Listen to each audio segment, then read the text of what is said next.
这后面这些堆得像小山丘一样的马铃薯，不是拿来吃的，而是全美国最好的马铃薯的种源，就来自这个地方。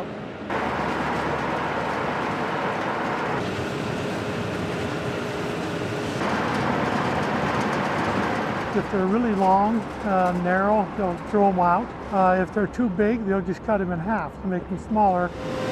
农场仓库的马铃薯搭上输送带，跳进货柜车，准备重返田地，进行下一轮的种薯培植。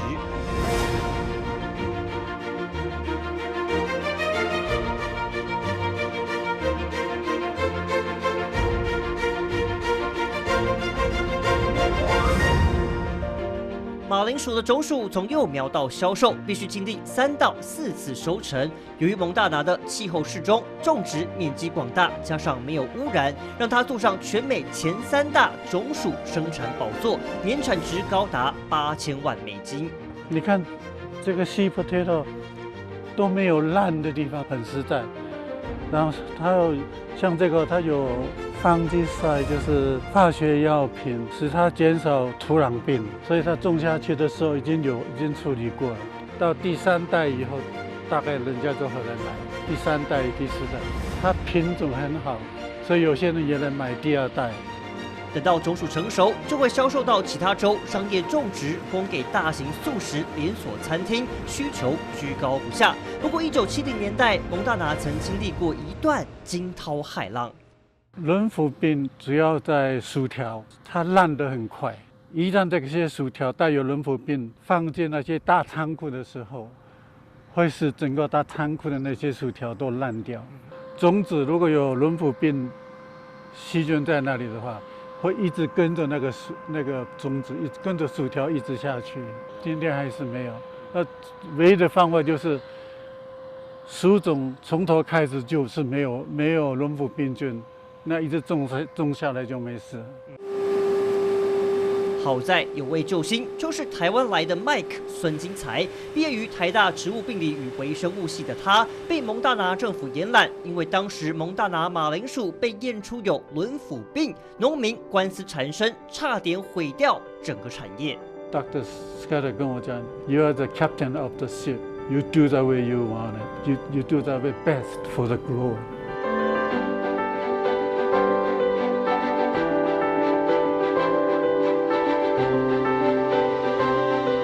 到1985，蒙大拿所有的种子都从组织培养开始，其他的州啊，大概比我们落后5年。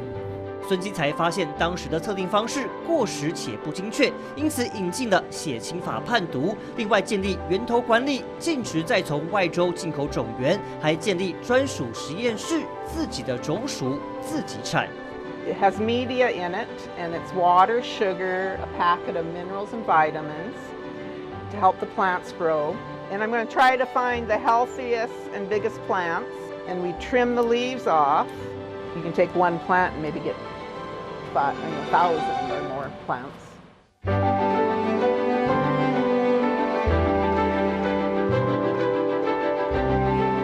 他们用组织培养法生产无病菌的圆种。But if they want a new variety, it has to be brought in here, tested for viruses, and then it can be released to the Montana fields. 并且追踪全州的马铃薯生产，定期检测。During the summer is we have a team of leaf pickers who will go out and pick a single leaf from each plant, and then those leaves get stuffed into these trays. We put the trays in the press. And then we press to about 3,000 pounds per square inch of pressure. And at this point, we have some nice leaf sap that we suck up. And then that's transferred to these pre-prepared ELISA plates. 最后送交仪器检验。So that's what the yellow color means, is there's virus present in that cell. So how often do you have a positive test? I'd say we're generally less than 1% of the tests that we do. Montana has really clean seed potatoes because we don't do a lot of commercial production. So We often just have clean plates. 如果发现阳性反应，就会立刻告知农民报废整批种薯，整套生产检验流程，甚至这台机器都是孙金才一手创立起来的，让他在1994年获得美国年度马铃薯研究员殊荣。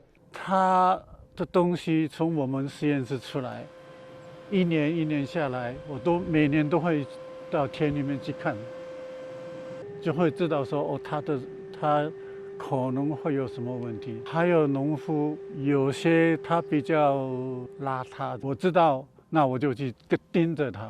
有个农夫，我退休以后，他说：“哎，好奇怪哦，你好像没有敌人在这里。” And what he said to me is, "Good girl, like look at quality still stay." 更让农夫甘心的是，他跟太太请走农田调查，与农夫建立跨世代友情。即使退休，他仍是农夫遇到问题的第一指名。We really enjoyed his time here, and I wished we could find a young Mike. Mike used to be here 3 or 4 times at least, checking on, seeing how the potatoes look, and see if there's any I problems. come to learn, not come to check. I come to learn. He comes to check. Wow, we don't shake hands. Yeah, no, we're brothers. Yeah.